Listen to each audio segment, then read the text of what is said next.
This is 5G Talent Talk with Kerry Charles, CEO of Broadstaff Talent Solutions. Brought to you by RCR Wireless News and Telecom Careers. Connect at kerrycharles.com. And now, here's Kerry Charles. A 2017 report from Deloitte Consulting estimates that the U.S. will need 130 to 150 billion more invested in fiber in the next 7 years to support 5G. This translates into 1.3 million miles of fiber to provide full 5G service. Now, this is just in the top 25 metropolitan areas alone. But to provide 5G everywhere, the total is much higher than this. So today I'm talking with Chad Rasmussen, the CEO of Cable Runner, about the challenges with fiber deployment and some alternative solutions. So Chad Rasmussen is the president and chief executive officer of the North American division of Cable Runner International. Before joining Cable Runner, Chad was a national and regional director for Crown Castle, where he was responsible for the deployment of thousands of miles of fiber and thousands of small cells. Prior to Crown Castle, Chad was a director at NextG Communications, where he successfully deployed over 10,000 small cells. Chad, thank you so much for being with us today on 5G Talent Talk.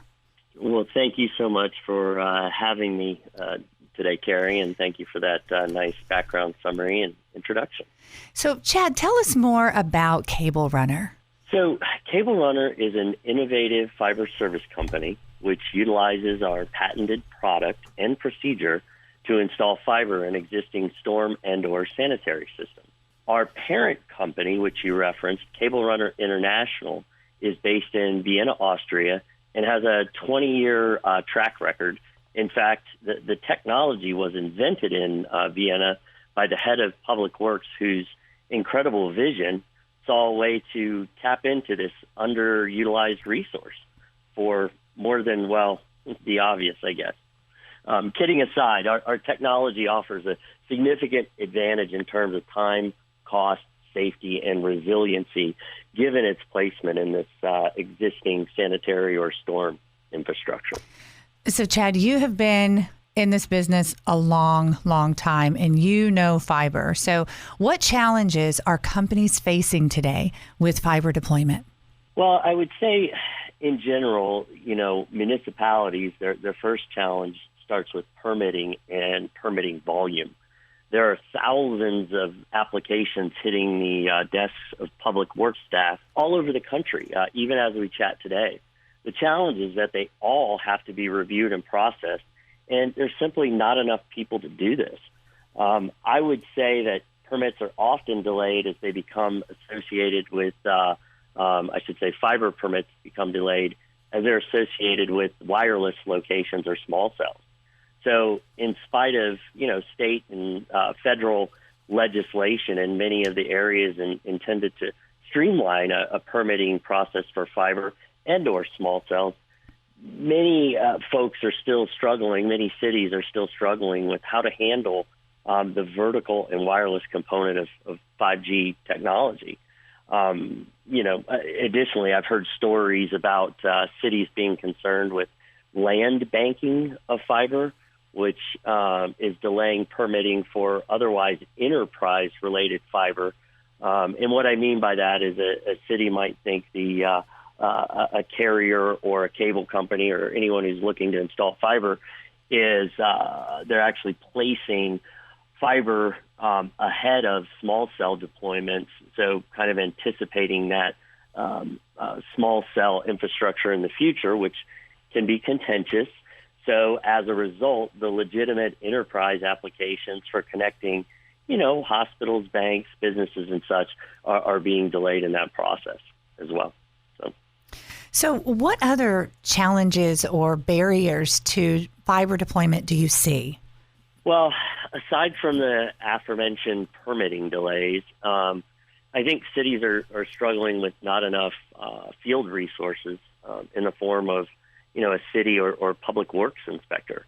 If you can't get the city inspector out to kick off your project or provide you final inspections in a timely manner, you're going to be delayed. So I definitely see that as one of the challenges. I think another issue a lot of companies are dealing with, especially with respect to fiber deployment, are locates. Locates, which means marking out the existing utilities or infrastructure before you dig or drill or go to place fiber in the ground. There's a challenge or not enough locators out there to complete this task. So along with the inherent risk related to fiber cuts and other utilities, there's also a public safety issue associated with gas line or other critical infrastructure utility hits. So bottom line, if you can't get your locates completed, and more importantly, accurately completed, there are also risks to both your project getting started and public safety. And again, that you can get into the contractor side of things. I think there's been a shortage on the qualified and expertly trained contractors and folks to complete all of this work in the field. There's just a ton of competition for those resources right now, and I think that also creates another dynamic related to cost and availability. With so much infrastructure, as you referenced in your introduction, to be deployed in such a short period of time, there's just not enough folks out there to get it all done, especially, good qualified folks. So I think that one is another one. And then interestingly enough, I hadn't really thought about it until earlier today. It came up in another issue we were dealing with, and that was a right-of-way shortage. Space in the right-of-way, in the ground. Where do you put all of this fiber? It's just not infinite. So a lot of cities are dealing with a challenge of where to allow that fiber to be placed. And as a result, you're starting to see it shift, not so much under the sidewalk or in a traditional aspect of the right-of-way, as it were, but more towards the center of a roadway or an area that you just traditionally wouldn't see fiber being placed. Thus, shameless plug, the cable runner system offers kind of a unique solution for that, given the sewer and storm infrastructure is already there. So with all of these challenges, and I hear there's many, and I'm sure we could go on and on about the barriers to fiber deployment. So is this going to delay us? I mean, we're already a bit behind with 5G. So how much is this going to delay us? Well, I mean, I think it's probably a little challenging to, qualify the delay and, kind of that U.S. Being behind others, if you will, in the race to 5G. But the fact is, the U.S. needs fiber everywhere to continue to be a place of opportunity, new ideas and economic growth and development. In order to achieve this, I think we need the appropriate municipal, state, and federal government support. And I think that comes in the form of leadership, standards, and subsidization. But to the point of leadership, we need private and public leadership that understands the importance of fiber and communication networks as a whole. I believe it's safe to say that we have strong private leadership in the U.S. However, we need as strong or stronger public leadership. Therefore, I think it's important for private leaders to help educate and inform public leaders about new technology and innovation, which could help accelerate fiber and 5G network deployment. This should include difficult, however necessary, conversations about regulatory and policy-related issues, both good and bad. So, that's a critical component. I think standards we need to think of and have new ways of looking at the existing infrastructure and resources, whether that's in the form of shared poles, conduits, and or fiber. And again, looking at unutilized resources such as storm or sanitary sewers for fiber deployment. And one more thought there on that, Carrie, with respect to subsidizing these builds. In order to achieve the ubiquitous 5G coverage, especially in rural communities, government subsidies or aid in bridging the digital divide by getting fiber and broadband access to those areas, which are typically challenging to address in a carrier or cable company's return on investment, I think are essential for us to keep up or get ahead in that race to 5G. Yes, you are so right about that, Chad. Let's talk just a little bit about the workforce. And you've mentioned that a few times here. Even the municipalities, there's low unemployment, the demand is high, the supply is low of people, the field resources locates. Is there any way, in your view, that we can build or strengthen our workforce to really assist us here? I mean, it's obviously tough. Everybody's talking about it. And, it's one of these things that's not easily solvable. Well, this is a tough one to address, given I think I'm talking to the absolute expert in the field with respect to that, given your background and what you do, Carrie. But as far as that's concerned, I know there have been different programs out there that target, former military folks coming out of the military. Public awareness, I think, is important.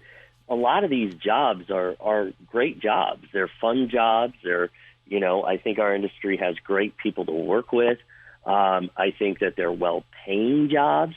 And, I just think it's a simple matter of public awareness. I don't know what the educational system looks like today, but I didn't study for my current job. I fell into it, if you will. And frankly, there's a family history that I have in the industry that helped me, get to where I am and what I'm doing today.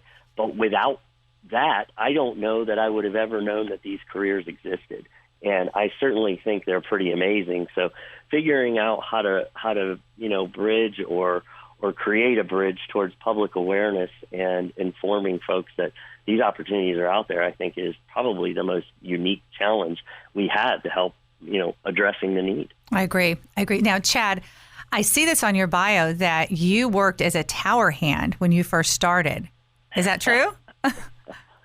That is true. Yes, I could go into several embarrassing stories about that, but yes, I was a tower hand actually while I worked my way through college, and mostly in the Pennsylvania, the great state of Pennsylvania, where I did most of that work. So I did. Yes. Okay, so this is a true success story in telecommunications, and I think that we need to get you out there as the poster child for going from a tower hand to a CEO, and I love it. I absolutely love it. That's great. You're too kind. Thank you so much. Just shows you what you can do in this industry. That's awesome, Chad. So you mentioned the military, and I couldn't agree with you more. I'm former military.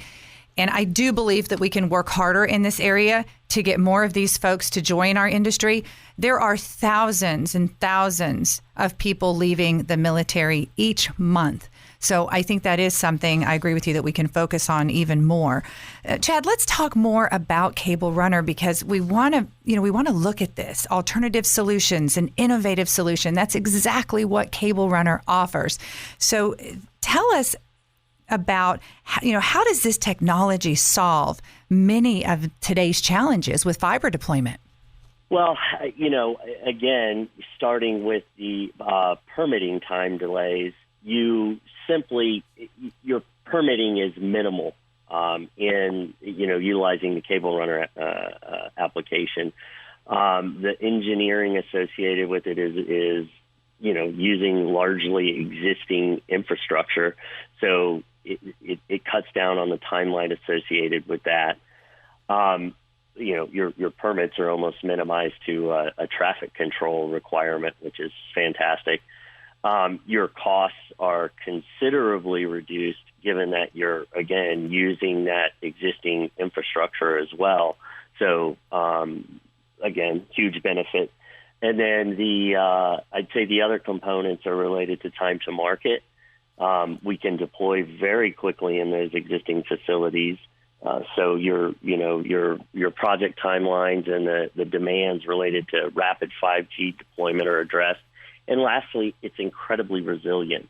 And what I mean by that is if you have your fiber placed in literally a concrete encased sanitary or storm sewer, it's well protected. So fiber hits, which are pretty common in our industry, they impact, resources and time as well as operating expense and margin. So having your fiber in the protected environment of that sanitary or storm sewer can be a very effective tool to help minimize all of the things I just mentioned. Sounds like a disruptive technology that we truly need right now to make 5G happen. I mean, look at all the challenges that we're facing. And, we're behind in the U.S. and, everyone is just racing against one another to get 5G built. And it sounds to me like Cable Runner has the solution. Well, I definitely appreciate the term disruptive. I think it's relative, but I also like to use complementary as we look to help support everyone in this endeavor. And, I think there's a potential vision or a growing concept around the idea of more open access type of networks, and fiber-related infrastructure is our goal. So, I like that term, Carrie. Yeah, and I like complementary, too, because it's about working together. And I agree with you that I think that's the way that we're going to make this happen, is work together. You nailed it. It is a shared endeavor, I think, across all of the points that we've referenced today. And without that collaboration and cooperation of public and private entities to accomplish the goal, we're gonna fall behind, or in some cases, some might argue stay behind, but we can catch up if we figure out how to work better together. Chad Rasmussen is the President and Chief Executive Officer of the North American Division of Cable Runner International. Chad, where can our listeners go to learn more about Cable Runner? Certainly check out our website, cablerunner-usa.com, and there's some information there, and can get in contact with myself or with us through the website. Chad, thanks so much for joining us today on 5G Talent Talk. Well, thank you, Carrie. I really appreciate you having me, and thank you again. And thank you for listening to this episode of 5G Talent Talk, brought to you by RCR Wireless News, Telecom Careers, and Broadstaff 5G Talent Solutions. I really want to connect with each and every one of you, hear your feedback. You can reach me at carriecharles.com. I'll see you on the next episode. You've been listening to 5G Talent Talk with Carrie Charles, CEO of Broadstaff Talent Solutions. Brought to you by RCR Wireless News and Telecom Careers. Connect with Carrie at carriecharles.com.